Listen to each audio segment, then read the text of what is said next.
oh ternyata ini sumber angklung itu ada di sini. Artinya ada di Baduy. Mengapa? Karena ternyata bagi masyarakat Baduy, angklung itu bukan kesenian, bukan alat kesenian. Walaupun awalnya sih orang Baduy sendiri kawalat secara ini mau. Hari ini masih membahas adat Baduy dan apa itu aturan adat dan lain sebagainya. Ya. Dan di Jawa Barat sendiri itu ada suku Baduy, Sunda, dan Banten. Nah, kali ini kita punya narasumber yang menarik banget ya, Wak ya. Penggiat budaya dan kesenian. Betul. Simak terus ya.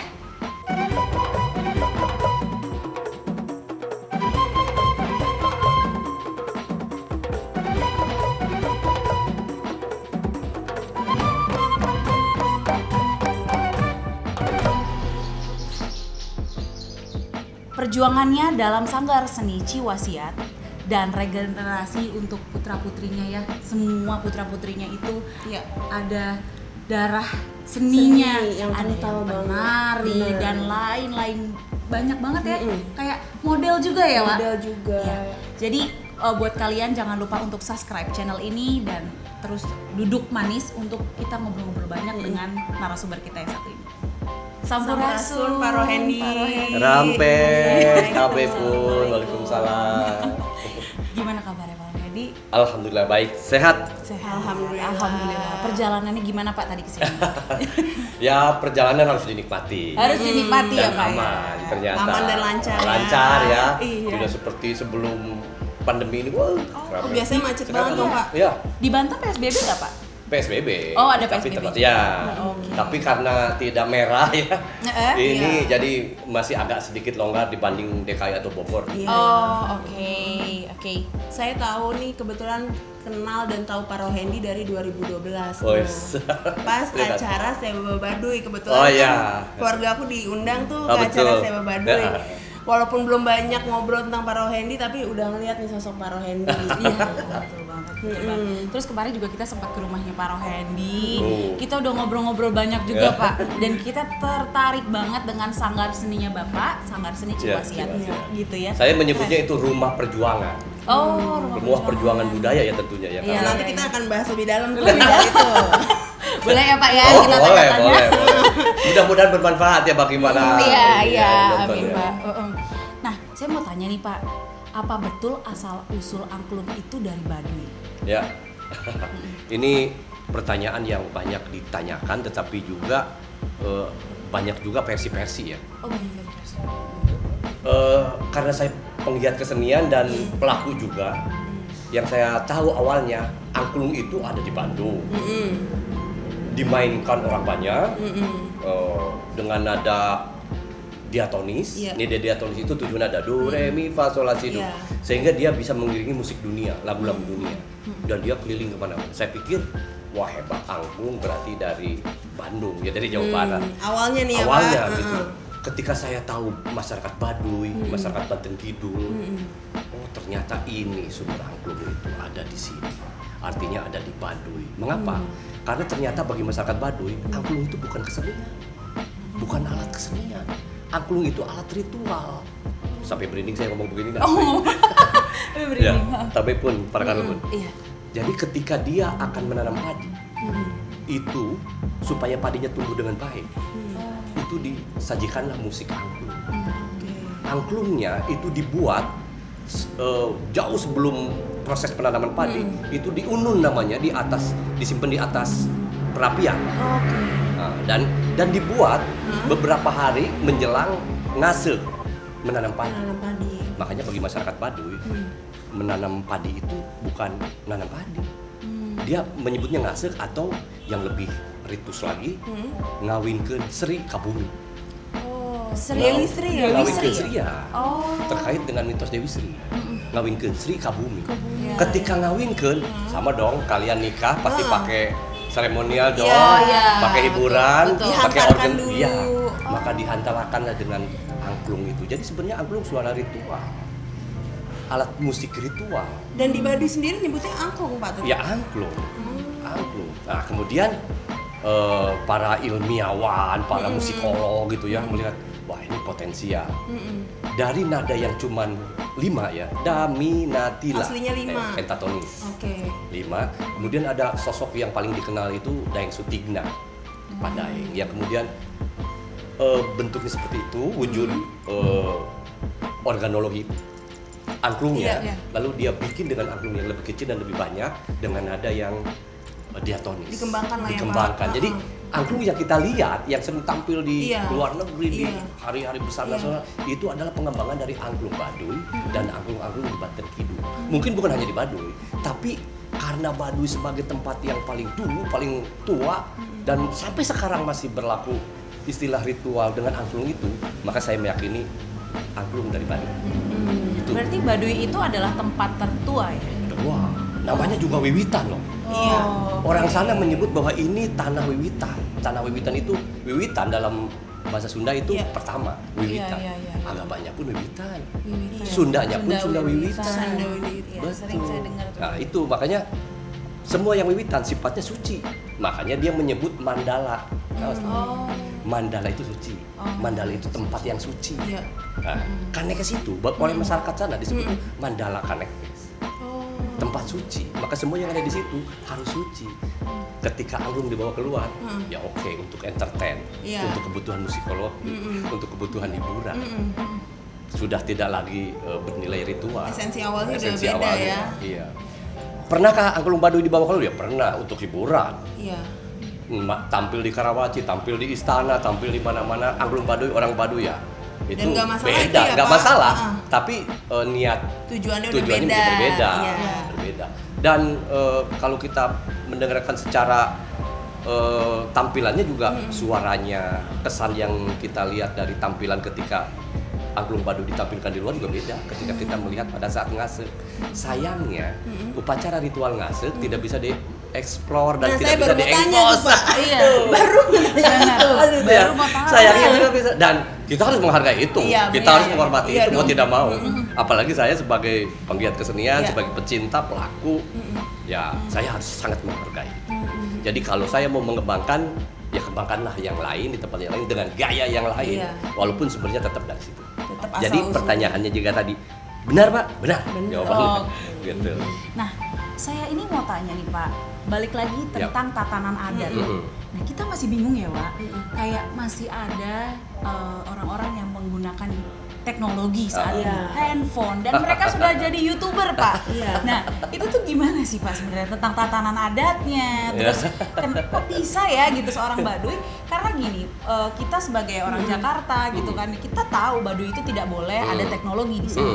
Tapi kok bisa Jadi sekarang rancu tiba belakangan ya? Iya, kok tiba-tiba Karena ada perkembangan zaman. Iya, karena Iya. perkembangan zaman Iya. semakin modernisasi dan mereka tinggalnya nggak terlalu jauh ya sama warga modern gitu Bisa kan. dibilang nggak ada perbatasan ya, Pak? Ya.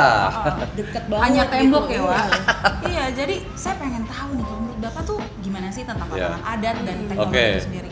Jadi itu selalu diomongkan oleh orang yang datang ke sana. Oh, selalu ya? Oh, selalu diomongkan.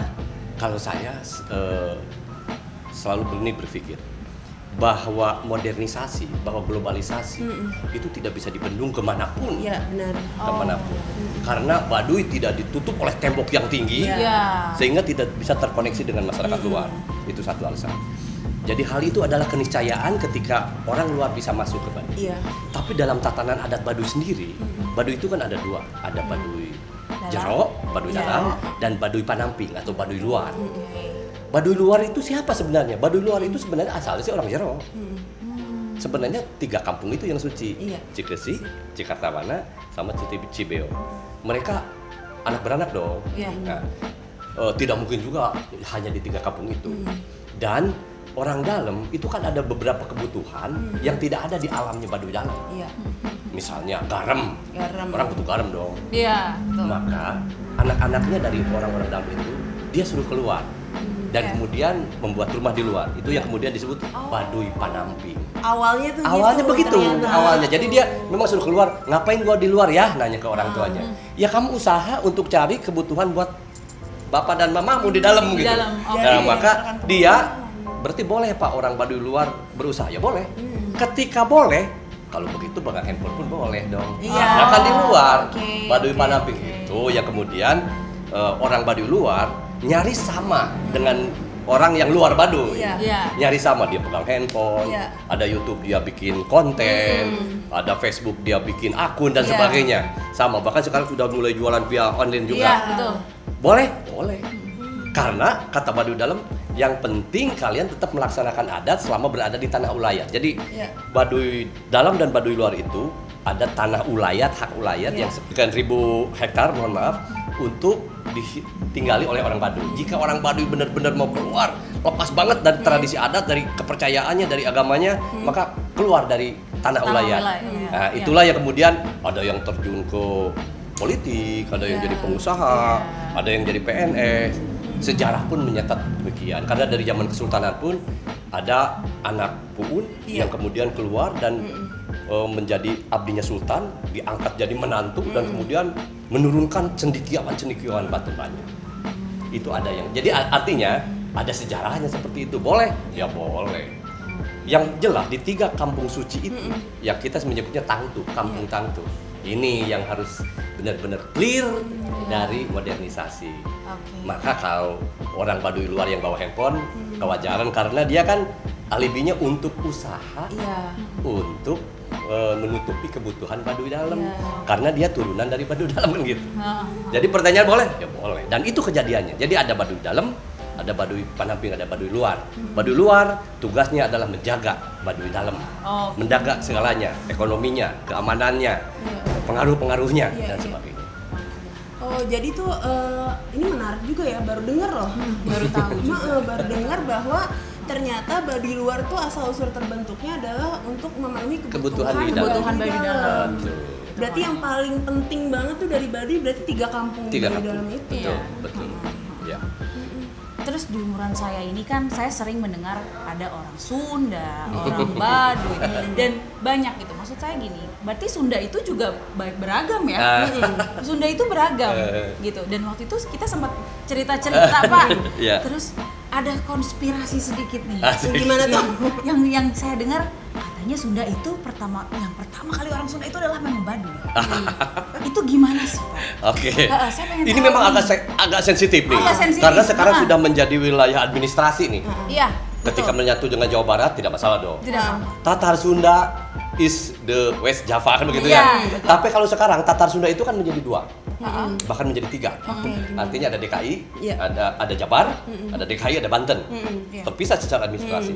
Tapi apakah mereka Sunda semua? Ya, suku itu sebenarnya Sunda. Sunda.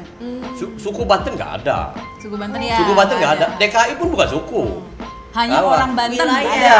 Wilayah. aja. Wilayahan saja. Iya. Lalu kemudian kan dalam teori dinamisasi budaya itu ya bisa saja ketika satu kelompok kemudian punya tatanan sendiri, punya cara tersendiri, ya punya folklore sendiri, kemudian dia mengklaim sebagai suku tertentu ya boleh saja. Toh awalnya juga kehidupan di Indonesia itu satu, kemudian beranak pindah dan itu sebuah dinamisasi budaya. Menurut saya sih sah-sah saja, nggak apa-apa.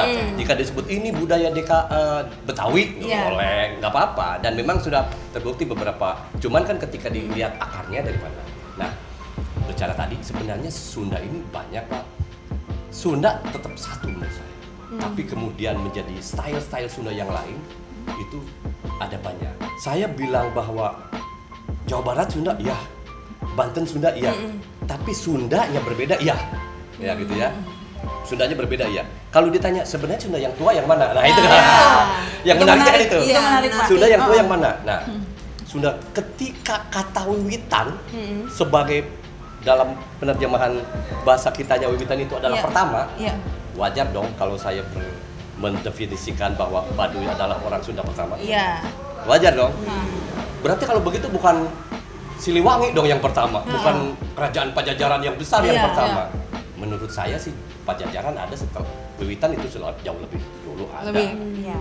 Jauh Jadi lebih dulu cikal ada. bakalnya menurut Cikal Pak bakalnya, iya. Hendy dari situ. Betul. Jika Wiwitan sudah ada dan Pajajaran, kerajaan Sunda Pajajaran itu ada, dia posisinya sebagai apa? Dalam Sunda kan ada Tritangtu, Rama, Resi, Ratu.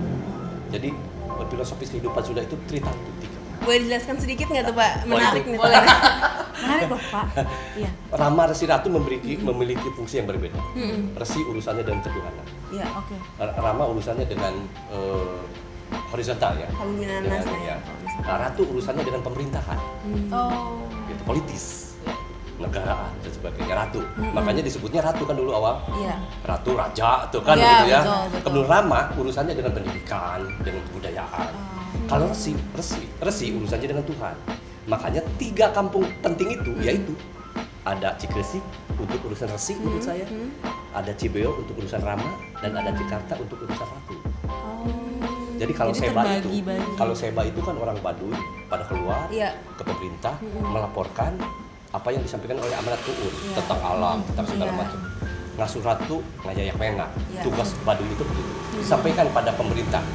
Nah, itu pasti urusan apapun itu disampaikan pada saat itu. Dan masing-masing resi urusannya pasti dengan kepercayaan. Iya.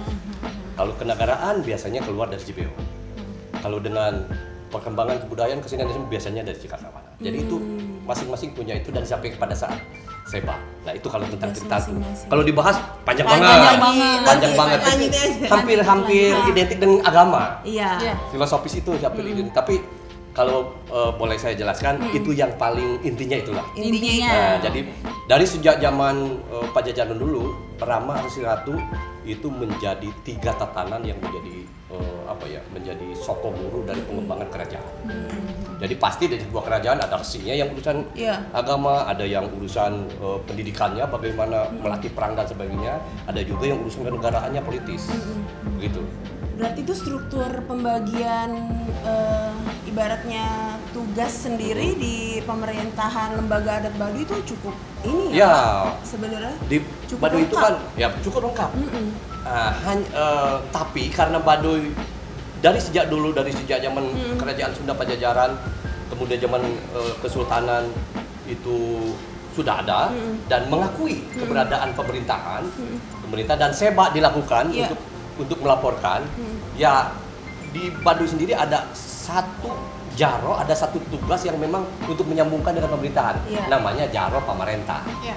Nah, jadi dalam struktur kelembagaan adat Baduy itu ada Puun, ada Jaro Tangtu, berarti Puunnya tuh ada 3 ya, Puun Cikresik, Puun Cikartawana, dan Puun Cibeo. Puun tuh.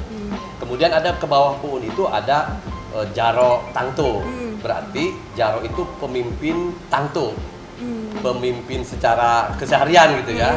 Itu ada 3 juga. Kemudian ada Jaro 7. Jaro 7 itu sekian kampung dipimpin oleh Jaro 7. Hampir semua namanya Jaro. Jaro 7, Jaro Tanggungan 12, Jaro Tangtu, dan Jaro Pamarentah. Urusan kepemerintahan adalah Jaro Pamarentah. Sejak zaman Siliwangi, mungkin sejak zaman Kesultanan, sampai zaman pemerintahan saat ini, Jaro Pamarentah yang ngurusin surat persuratan, perizinan, dan sebagainya. Itu jadi tatanan pemerintahannya begitu.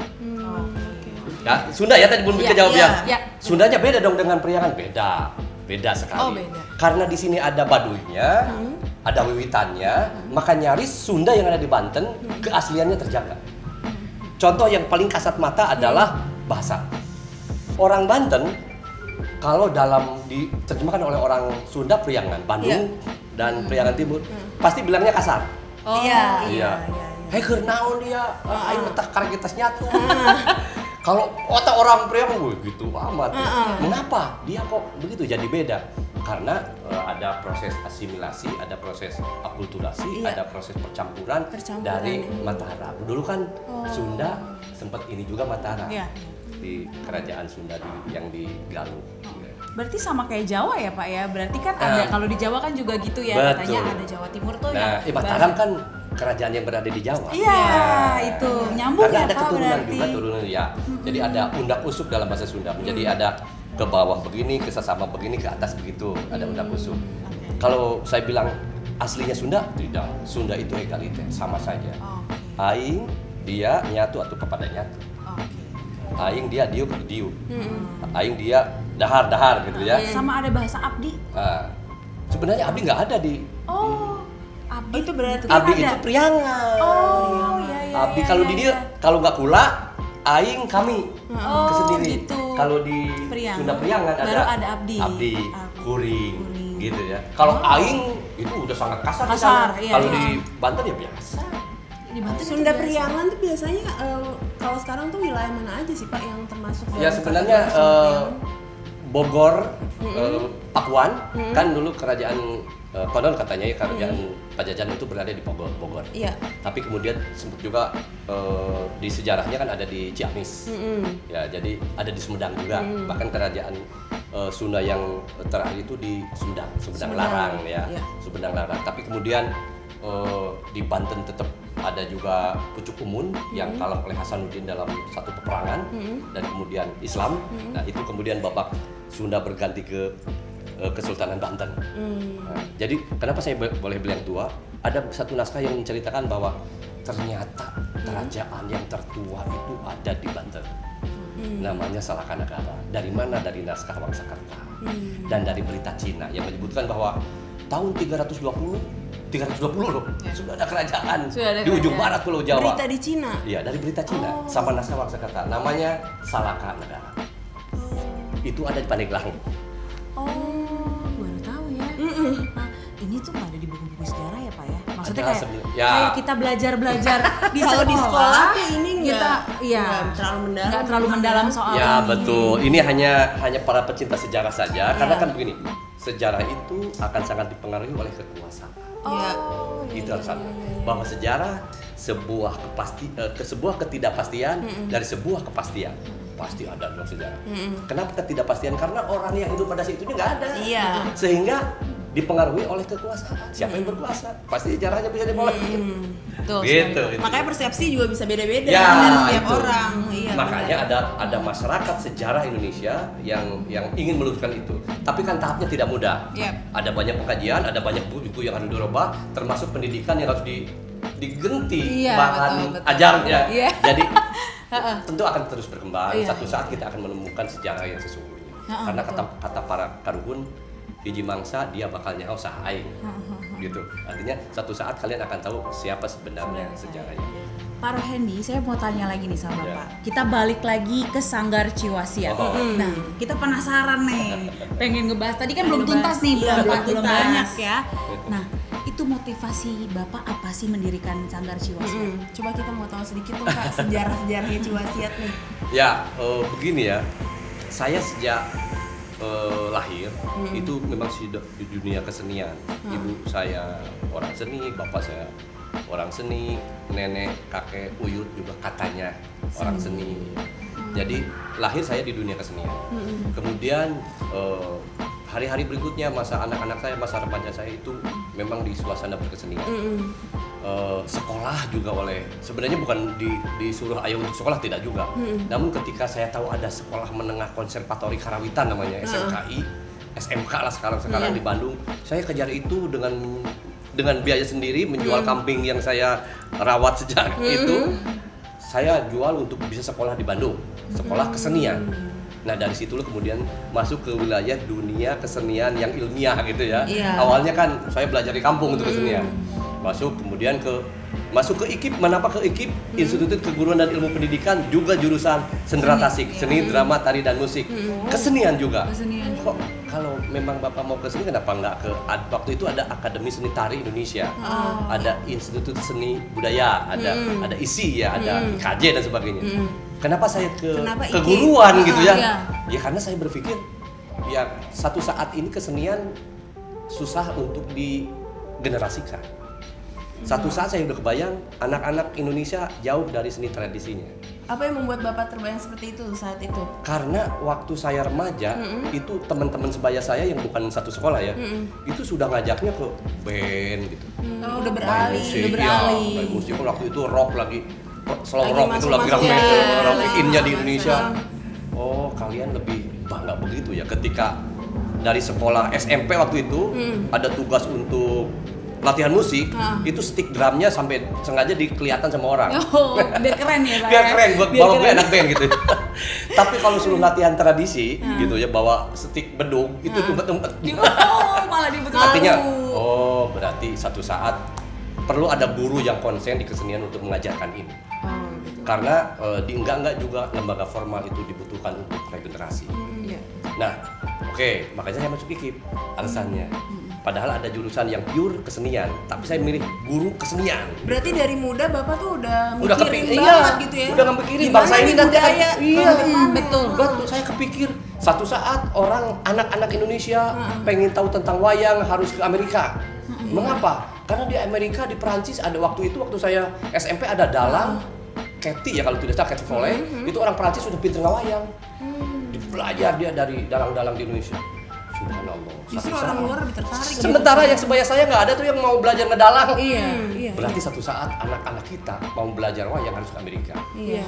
Pengen belajar tentang kesenian Sunda harus ke Belanda karena dokumen-dokumen Sunda kan Iya. banyak di Leiden, di Belanda. Wah, makanya harus ada guru kesenian yang konsen. Ya, saya berada di posisi itu. Ketika lulus kuliah gitu ya, ada kampung namanya Ciwasiat. Tengah kota pula di Pandeglang ada kampung namanya Ciwasiat. Ciwasiat nggak mungkin deh orang dulu itu membuat kampung nama aja. namanya asal gitu ya. Iya, pasti ada arti. Berarti Ciwasiat, air wasiat. Wasiat itu dalam pengertian adalah amanat. Amanat. Ci itu air ya, Ci Pak? itu air. Iya. Dalam mitologi Sunda itu pasti nama daerah itu diawali dari Ci. Ada Ci Jerah, ada Ci Mata. Iya, banyak Iya, Ci-cian ya. Sunda banyak kebagai Iya, Ci Ci iya. Kalongwetan ada, Iya, Ci Wastra, Ci Jaura. Hmm. Ini ada di Pandeglang Ciwasiat. Berarti saya harus berbuat sesuatu di Ciwasiat. Nggak serta-merta ketika saya pindah punya rumah di Ciwasiat langsung bikin sanggar nggak juga. Saya lihat dulu lingkungan. Apa untung dan ruginya. Bukan untung rugi secara materi, maaf. Iya. Saya sejak kecil dididik bukan itu yang dicari, tapi Bukan itu yang penting. sesuai nggak dengan idealisme Iya, saya iya. gitu ya. Hati lah ya, Pak, Hati hati. saya ini cocok. Akhirnya 2008 jadi deh gua bikin sanggar. Karena ternyata Ciwasiat itu sekampung di tengah kota, sumber airnya ngalir tiap saat tidak pernah ini, dan airnya pertama ditarik tahun 1800 berapa gitu oleh Belanda sebagai sumber mata air ke toren yang dibikin untuk para petinggi-petinggi di situ di kan Ciwasiat itu berada di tengah kota Pandeglang. Iya. Ada pendopo kabupaten di situ. Airnya dari Ciwasiat. Sumber air Sumber saat airnya. itu. Ada water turunnya yang sekarang masih berdiri kokoh. Oh, masih ada? Masih ada di Ciwasiat. Masih ada itu. Nanti kalau kesana lagi, Boleh. aku jelasin tuh. Boleh, Membahas water turun itu juga pasti rame. Iya, boleh. Ya itu. Maka aku bikin deh. Berarti orang kota, orang kota. Pandeglang Ciwasiat ini berada di kota. Waduh ini perlu sekali nih. Aku bikin sesuatu di sini. Makanya aku bikin sanggar, ngelatih anak-anak, ngelatih sekolah-sekolah yang dekat. Saya sendiri awal-awalnya saya sendiri tuh yang ngejar di SD sebelah. Saya ngelatih tari sendiri, ngelatih nabu sendiri. Oh, ngelatih- berarti awalnya sebelum sanggar Pak Rohendi itu yang keliling Iya, tuh. Bu. Saya sama istri. Iya. Saya sama istri. Sebenarnya anak saya sekolah di situ. Maka sekolah ya udah deh orang tua ngelatih. Saya ngelatih di situ kok SD, SMP, SMA, pokoknya di situ kan situ. Akhirnya lama-kelamaan kayaknya udah bikin aja lembaganya deh sekalian. Jadilah Sanggar Balai Seni Ciwasiat. Mengapa balai seni? Balai itu dalam mitologi Sunda itu tempat berkumpul orang di depan rumah biasanya balai. Ya. Seni itu berarti tidak hanya satu jenis seni-senian. Iya. Artinya bisa apapun. Iya. Ciwasiat nama kampungnya, makanya aku bikin Balai Seni Ciwasiat. Dan lain adalah untuk menjaga seni tradisi yang mulai tidak disukai oleh generasinya. Makanya moto Balai Seni Ciwasiat itu adalah mengubah tradisi menjadi seni pertunjukan yang modern. Artinya tradisi menjadi sesuatu yang modern. karena kalau dalam bahasa Sunda itu ada ngigelan zaman. Ngigelan zaman itu mi indung ka watu, ngigelan ka zaman. Zaman maunya seperti apa? Pengennya nge-rap nih, bikin rapnya tradisi gitu. Wah, pengen yang energiknya dari alat-alat musik tradisi. Ya. Nah, itu yang kita garap di Ciwasiat. Bahwa kesenian juga bisa jadi Beradaptasi. sesuatu yang fun gitu Fun, ya. betul. Nggak Sesuai kaku, dengan zamannya. iya, bisa betul, disesuaikan betul. gitu ya. Saya baca keinginan anak muda sekarang kalau main seni sambil duduk, disanggul pakai kebaya. Mana mau? Iya. Makanya aku bikin rampak beduk, berdiri deh semua. Iya. Nabuhnya bebas, tak bebasin. Silakan Iya. kamu eksplor gimana.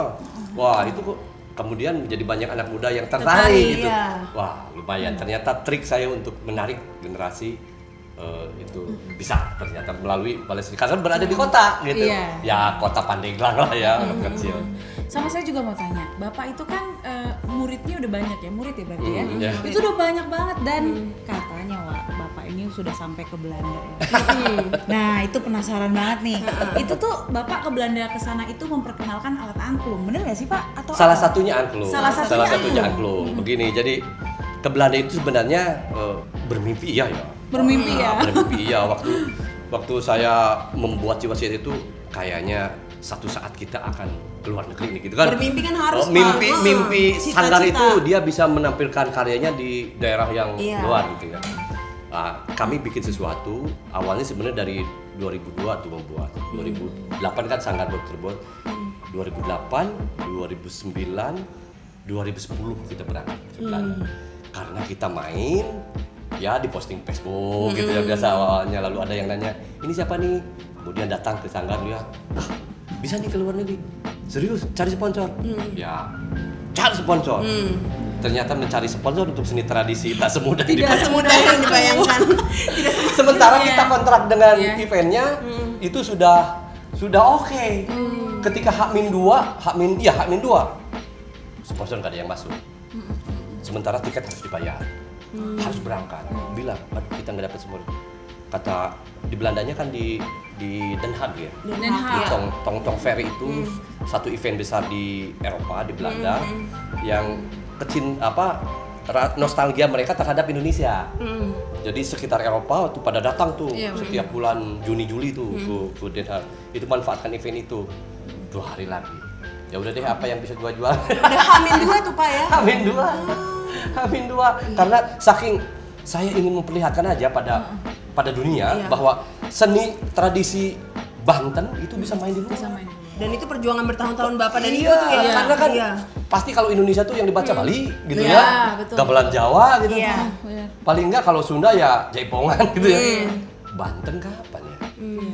Saya nanya ke tokoh-tokoh, bedug itu nggak mungkin kalau ini keluar negeri, alatnya gede gitu ya. Terus yang tertariknya juga nggak banyak.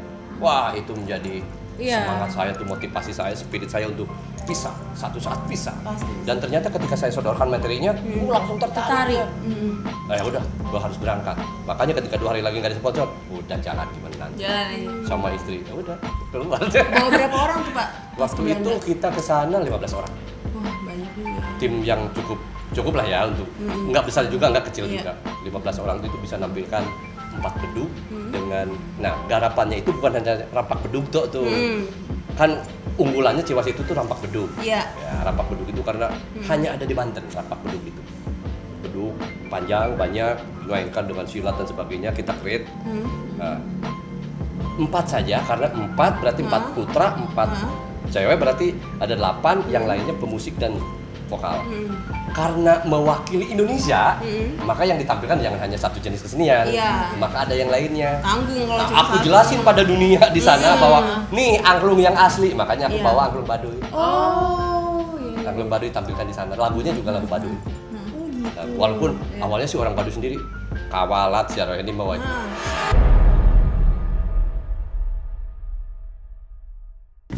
Baduy itu masih ada kayak orang Banten, orang Sunda, terus sama orang apa lagi ya? Satu lagi banyak. Hah? Jauh. Berdiam. Ntar dulu, oke. Pasti agak bingung Pak. Pajajaran ya?